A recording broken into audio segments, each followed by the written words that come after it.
प्रिय छात्रों नमस्कार।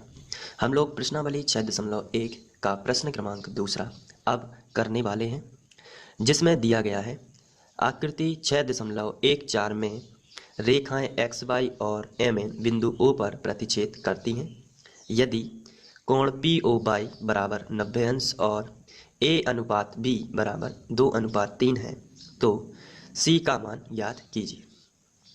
तो इसमें आपको ध्यान से देखना है, ये वाला आपको चित्र दिया गया है, ये आपकी किताब में बना हुआ है। तो सबसे पहले यहाँ हमें देखना है एक्स वाई और एम एन बिंदु ओ पर प्रतिच्छेद करती। तो आप यहाँ देख सकते हैं ये रेखा जो है ये एक्स वाई है, ये वाली रेखा है ये एम एन है, और ये दोनों इस पॉइंट पर प्रतिच्छेद कर रही हैं जहाँ हमने ओ नाम दिया हुआ है। साथ ही साथ कोण पी ओ वाई बराबर 90 अंश है। तो यहाँ देख लेते हैं कोण पी ओ वाई ये 90 अंश है। इसका मतलब है कि यहाँ पर समकोण बना हुआ है और हमें दिया गया है ए अनुपात बी बराबर 2:3। ये जो ए और बी का अनुपात है ये हमें दिया गया है 2:3।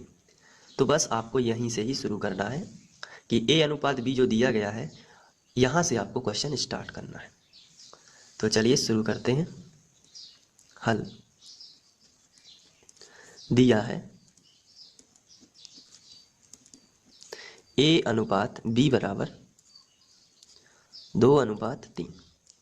तो जब भी आपको अनुपात दिए जाएं तो ये हमें ये की असल वैल्यू नहीं दी जाती है, ये हमें अनुपात दिया है तो हम इसके पीछे x लगा लेते हैं और मान के चलते हैं कि ये इसकी एक्चुअल वैल्यू है।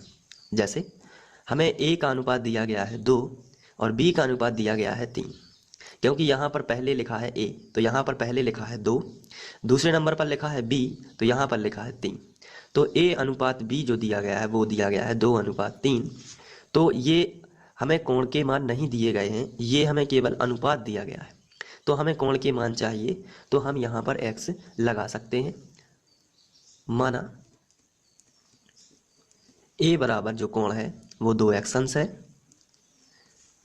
और b बराबर जो कोण है वो 3x अंश है। आप इस तरीके से लिख सकते हैं कि जो a है वो 2x अंश है और जो b है वो 3x अंश है। ये कोण के अब ये कोण के एक्चुअल मान हो गए हैं। यदि हमें x का मान पता चल जाए तो हम यहाँ रख के a का मान निकाल सकते हैं और a जितना भी कोण यहाँ पे बन रहा है वो निकाल सकते हैं। इसी तरीके से b का मान भी हम लोग निकाल सकते हैं। अब आपको यहाँ ध्यान से देखना है कि एक्स ओ वाई ये एक सीधी रेखा है। तो फिर मैं आपको बताना चाहूँगा यहाँ पे जो ये एक्स ओ वाई है, ये अगर हम इसको पर्सनली पढ़ें तो एक्स ओ वाई जो है ये एक रेखा है जहाँ ये ऋजु कोण यानी कि 180 अंश का कोण बनाएगी। तो एक्स ओ वाई कितने अंश का कोण बनाएगी? 180 अंश का। लेकिन ये 180 अंश जो कोण है ये 3 भागों में बटा हुआ है, ए बी और समकोण। अगर आप यहाँ ध्यान से देखें तो सबसे पहला ये जो पूरा का पूरा कोण है ये 3 भागों में देखिए किस प्रकार बटा हुआ है। सबसे पहले तो ये इस तरीके से समकोण बना हुआ है एक, तो ये 180 का आधा हिस्सा चला गया। उसके बाद यहाँ से एक किरण निकली है जहाँ ए यहाँ माना गया है और बी यहाँ। तो आप देख सकते हैं कि वही 180 जो पूरा मैंने बनाया था इसका पहला भाग ये बट गया, दूसरा भाग ये बट गया और तीसरा भाग ये बट गया। तो इन तीनों के बराबर 180 अब होगा। पहला समकोण के बराबर, दूसरा ए के बराबर और तीसरा बी के बराबर। तो हम इन तीनों को यानी कि a प्लस बी प्लस 90 बराबर 180 लिख सकते हैं, क्योंकि ये तीनों एक ही रेखा पर स्थित हैं तो ऋजु कोण है। तो चलिए हम इस प्रकार ही लिखते हैं। यहाँ पे हम लिखेंगे चूंकि एक्स वाई एक रेखा है, जब एक्स वाई एक रेखा है, एक्स और वाई आप देख रहे होंगे, तो कोण एक्स ओ वाई 180 अंश का होगा, कोण एक्स ओ वाई 180 अंश का होगा। तो चलिए हम यहाँ लिख लेते हैं कोण एक्स ओ वाई बराबर 180 अंश। लेकिन कोण एक्स ओ वाई अभी मैंने आपको बताया है कि ये 3 भागों में डिवाइड है। यहाँ देख लेते हैं, पहला है बी, दूसरा है ए, तीसरा है 90। तो b प्लस ए प्लस 90 बराबर 180 हो जाता है। तो चलिए लिख लेते हैं परंतु एक्स ओ वाई जो है वो है बी प्लस ए प्लस 90 बराबर 180 अंश। तो यहाँ पे यदि हम ध्यान से देखें तो b और a की वैल्यू हमने कुछ मानी हुई है। b की वैल्यू है 3x अंश और a की वैल्यू है 2x अंश। तो चलिए लिख लेते हैं, b की वैल्यू कितनी है 3x अंश प्लस a की वैल्यू है 2x अंश प्लस 90 अंश और बराबर में हो जाएगा 180 अंश। अब आपके सामने एक समीकरण है जिसको आप हल कर सकते हैं। तो चलिए सॉल्व करते हैं। यहाँ पे एक्स एक्स वाले एक तरफ कर लेते हैं और अंक जो है उनको एक तरफ कर लेते हैं। चलिए 3x ये x वाला ही है, ये भी 2x x वाला ही है, ये 90 जो है x वाला नहीं है तो इसमें जोड़ना या इसका घटाना नहीं हो सकता, तो इसको इस तरफ ले आते हैं। तो 180 अंश माइनस 90 अंश। अब यहाँ देख लेते हैं 3x और 2x टोटल हो जाएंगे 5x, क्योंकि जोड़ना का चिन्ह लगा है तो प्लस हो जाएंगे, एडिंग हो जाएगी यहाँ पे 5x अंश 180 में से यहाँ पे 90 चले जाएंगे तो फिर 90 ही बच जाएंगे 90 अंश। तो यहाँ से हम x अंश का मान निकाल सकते हैं।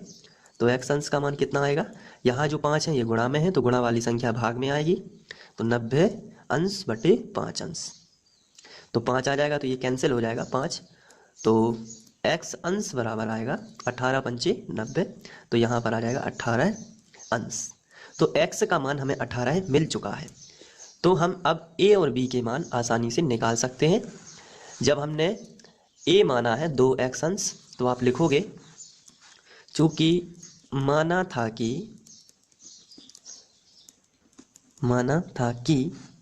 a बराबर 2x अंश, तो यहाँ पे हम मान रख देंगे 2 गुणित x अंश का मान कितना आया है 18, तो आप यहाँ लिखोगे 18 अंश, तो 18 दूनी 36 अंश ये आ जाएगा।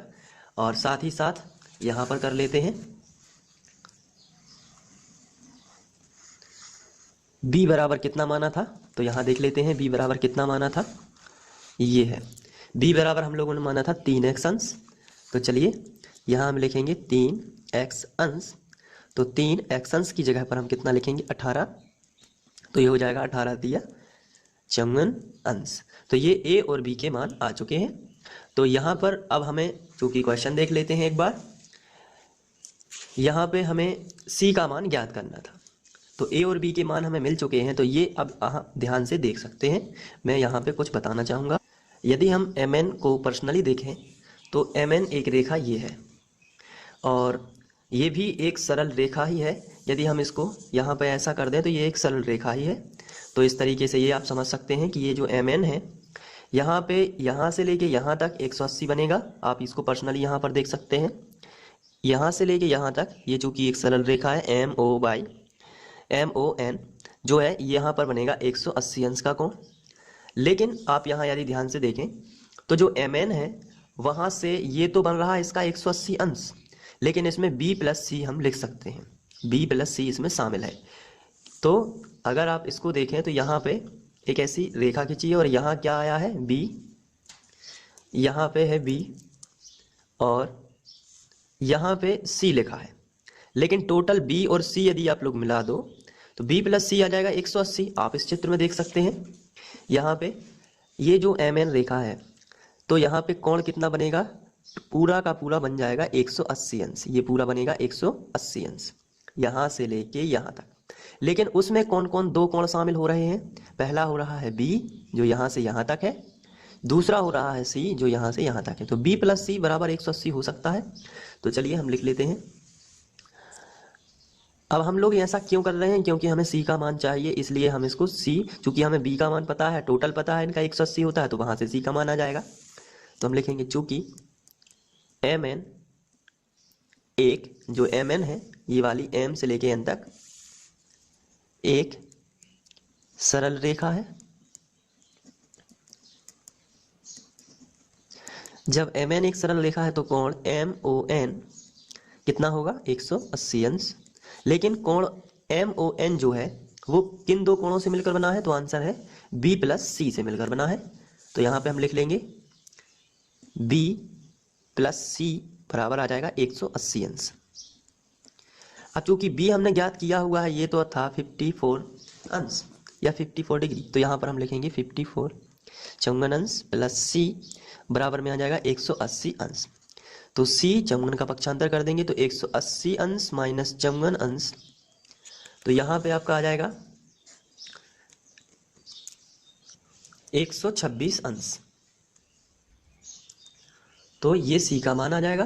तो अभीष्ट कोण जो होगा वो कितना होगा, तो आप लिख सकते हो यहाँ पे अभीष्ट कोण सी बराबर 126 अंश। इस तरीके से आप सॉल्व कर सकते हो, बहुत ही सिंपल क्वेश्चन है। तो आप यहाँ पे आपको थोड़ा सा सारांश देख लीजिए, ए और बी का अनुपात दिया है तो उनके अनुपात के पीछे एक्स लगा दीजिए, और 180 में चूँकि ये 90 हमें ज्ञात है तो 180 वाले फॉर्मूले में इसको रख दीजिए। तो आपका यहाँ से 3x 2x, चूँकि हमने 180 वाले फॉर्मूले रखा है तो ये 3 और 2 5x हो जाएंगे, और यहाँ पर ये इस तरफ माइनस होकर 90 हो जाएगा। तो यहाँ से मिलेगा आपको x का मान। x का मान वापस से आप यहाँ इनके मान में रख देंगे जो आपने माना है, तो a और b के असल मान आ जाएंगे, एक्चुअल वैल्यू आ जाएगी।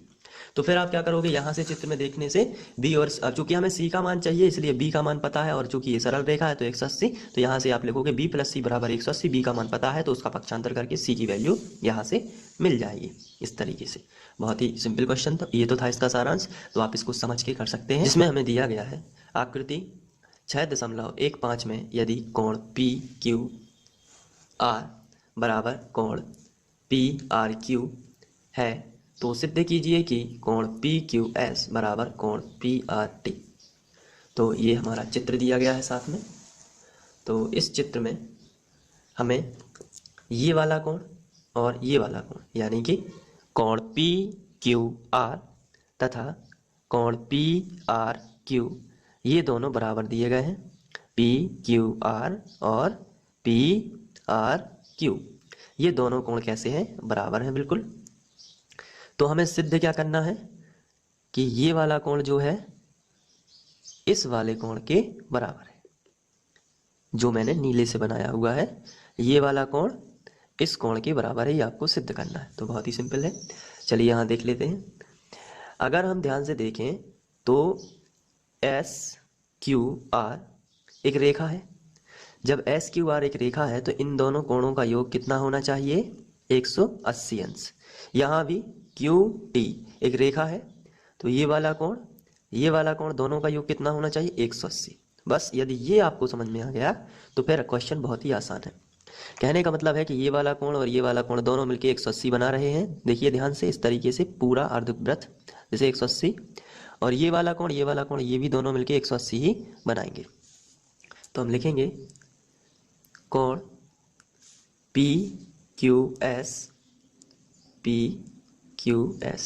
तो पहले तो हम अभी इसको लिख लेते हैं जो दिया गया है।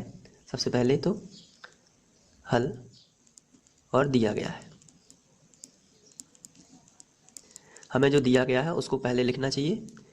तो कोण पी क्यू आर बराबर कोण पी आर क्यू ये दिया गया है, और सिद्ध करना है उसको लिख लेते हैं। सिद्ध करना है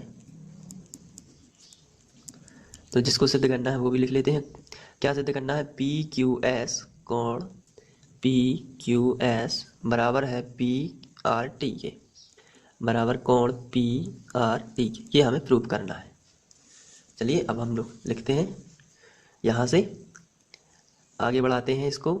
कोण पी क्यू एस, यहाँ आप लिखोगे चूँकि कोण पी क्यू एस प्लस ये वाला मैंने बता दिया पहले पी क्यू एस, अब हम इसको लिखेंगे पी क्यू आर प्लस कोण पी क्यू आर ये बराबर होगा 180 अंश के, क्योंकि दोनों का योग 180 अंश होगा, क्योंकि ये एक रेखा खींची हुई है।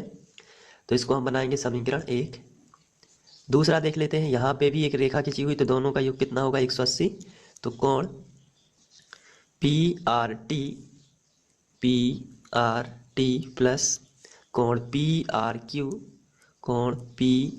आर क्यू ये भी कितना होगा, 180 अंश।